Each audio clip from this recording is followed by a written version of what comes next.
when in reality, everybody has their own perspective. And if we could come together, be more open-minded, and look at things at a 360 view, we could learn a lot more than just looking at it as, oh, I'm Democrat, so I put my nose up in the air, or I'm Republican, so I look this way. That shit doesn't really mean anything. It comes down to economics at the end of the day of how we're going to move forward.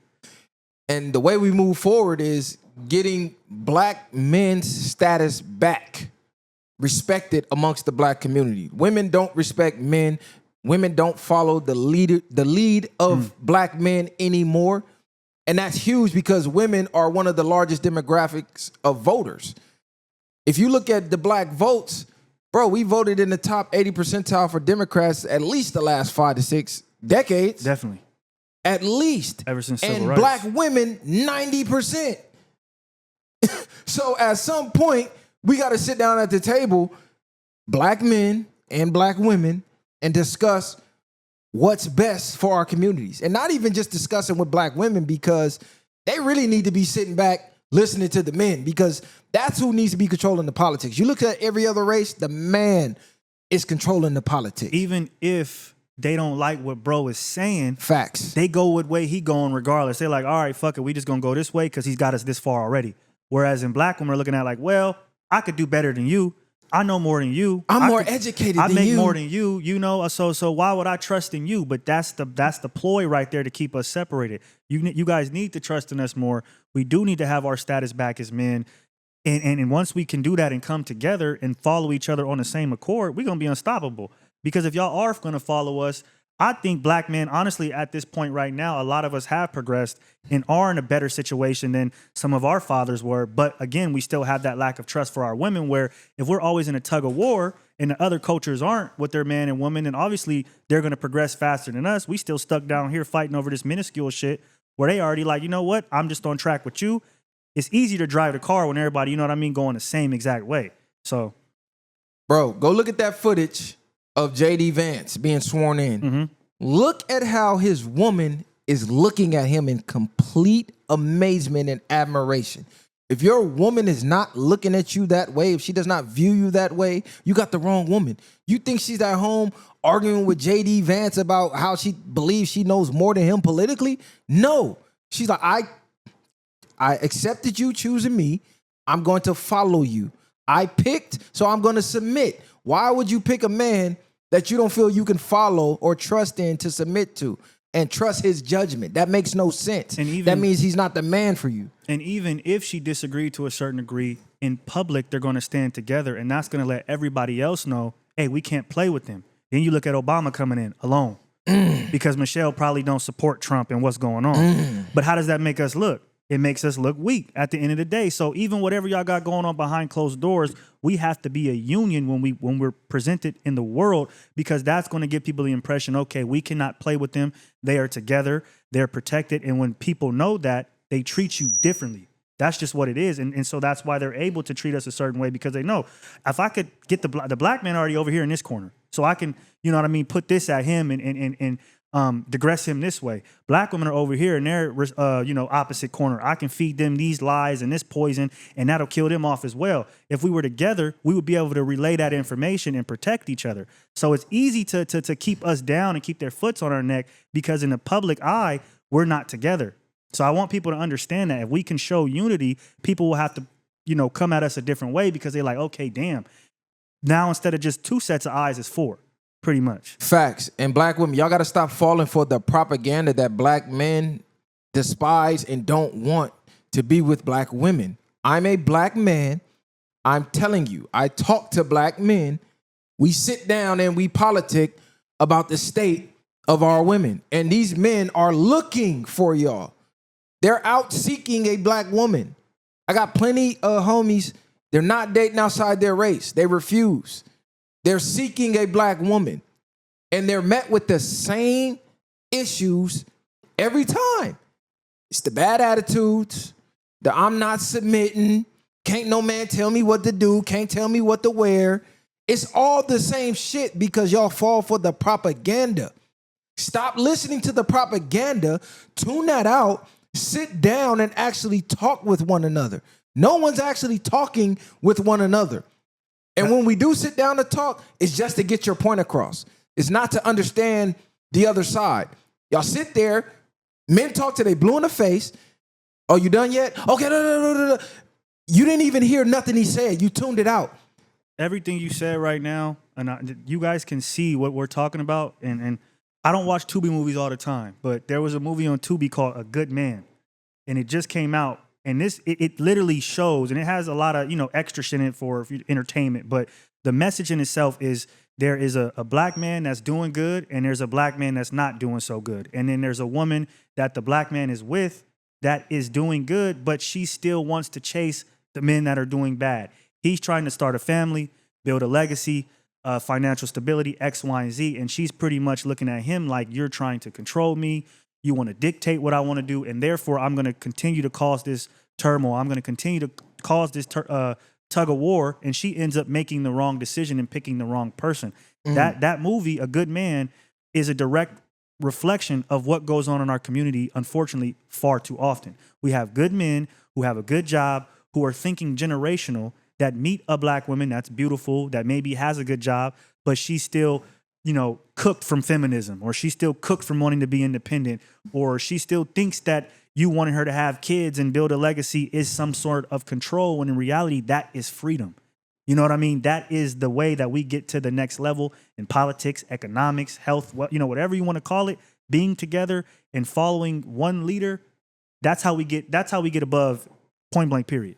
Women have to stop following women. That's just the bottom line.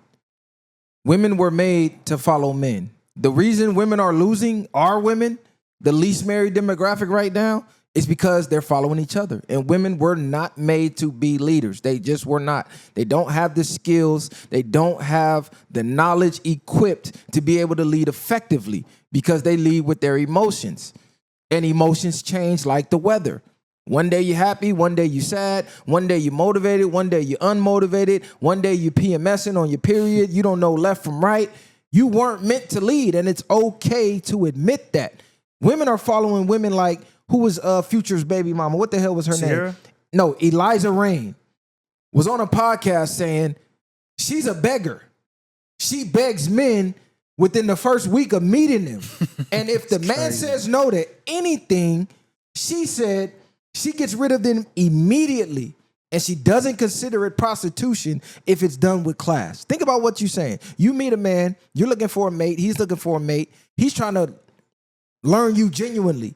He wants to know your likes, your dislikes. He wants to know what you dealt with in the past. What's your plans for the future? Will you see yourself in 5-10 years? Do you cook, clean, blase, blah, you work? Like, he's really putting it all on the table, and she's begging for shit the whole time. And the second he say no, she's out of there. And this is the type of advice that y'all follow. Yeah. A fucking begging loser whose claim to fame was getting pregnant by a rapper so she doesn't have to work. And let's keep it 100. A lot of women, the reason why they follow a lot of women is because it reinforces their negative ideologies on men.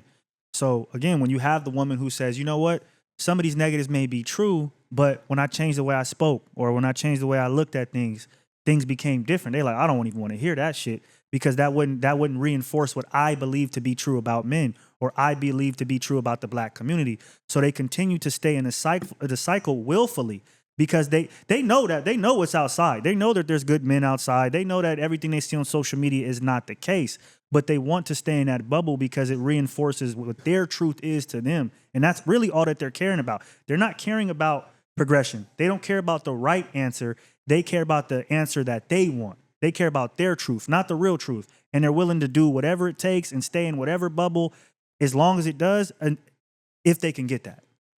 Hey, I'm in the studio. I'm going to hit you back. All right. Yeah, I'm going to hit you. We almost done. All right. My bad. Yeah, and women like Bernice Bourgeois, or whatever the fuck her name is, she went on Joe Budden's podcast. Yeah, come on. And they're like, how can a man prove his loyalty to you or be romantic? And her idea of romance was sending her $500 randomly for panties. First of all, bitch, what panties cost $500? Let me know. What panties cost? Do they fly? Crazy. Do they, like, what do they do? Do they cook? Do they clean?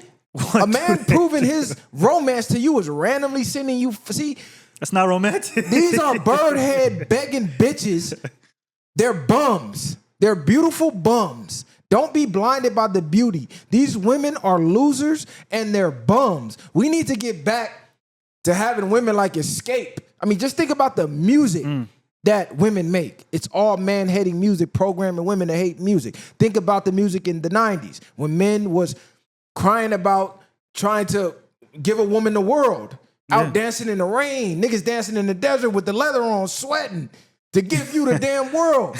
So I want to shout out Escape. Think about the Just Kicking It. Matter of fact, let me quote a couple lyrics. Think about that song. Kick off your shoes and relax your feet. Party on down to the Escape beat. Man, come home from work, man, kick your shoes off. Let me serve you. They were making songs about serving men. Telling women this is the blueprint. Even they don't make music like that no more. Like, really just think about the song. Every man wants a woman where him and her can just go hang.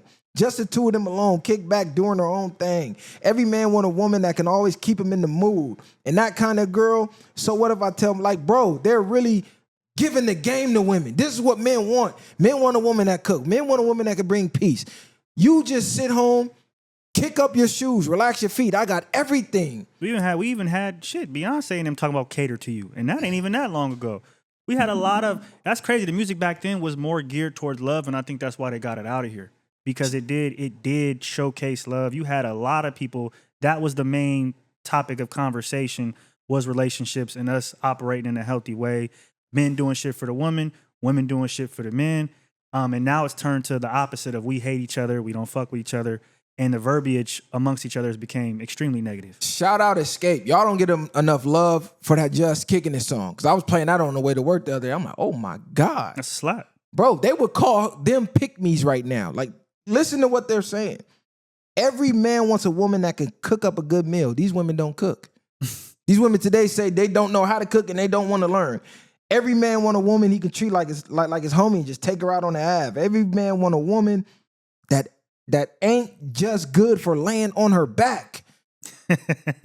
Literally, that knock off about 95% of the dating market right now. Yeah, literally. They're literally telling you, look, ladies, you have to do more than just lay on your back, get fucked, and look cute.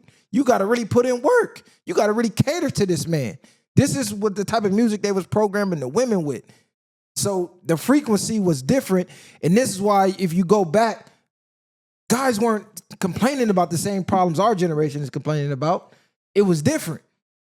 So the women got to get back on the right frequency. Even a song, Clean Up Woman by Betty Wright. I don't know if y'all know that. But her whole song, that whole song is talking about her man got taken because she wasn't doing what she was supposed to be doing. And the Clean Up Woman came in and they get the man that, didn't get the love from all those women. So it was going on, and it's been going on all that time, where now we've had this shift of Sexy Red and Megan, and where they're talking down to niggas like they peons, like, nigga, I don't fuck with you, like you a little nigga, or I just heard Ice Spice talking about I don't even be in love with niggas, I just be in lust. Like, god damn, bitch, like you just be in lust, like you sound like a dude, you feel me? Like, this shit is crazy. Right, you had Glorilla come out talking about why she can't keep a man, and niggas like, bitch, you sound like a crazy. nigga. Ain't nobody want no light-skinned pit bull. What they say? She said, you niggas sound like bitches. I'm gonna call you a bitch, pretty much. And that right there is something that we deal with way too often in our community as well. Is people is the way women speak to men is it's like we're on the same level and we're not. That's one of the main shit that got to stop, to me, in my opinion.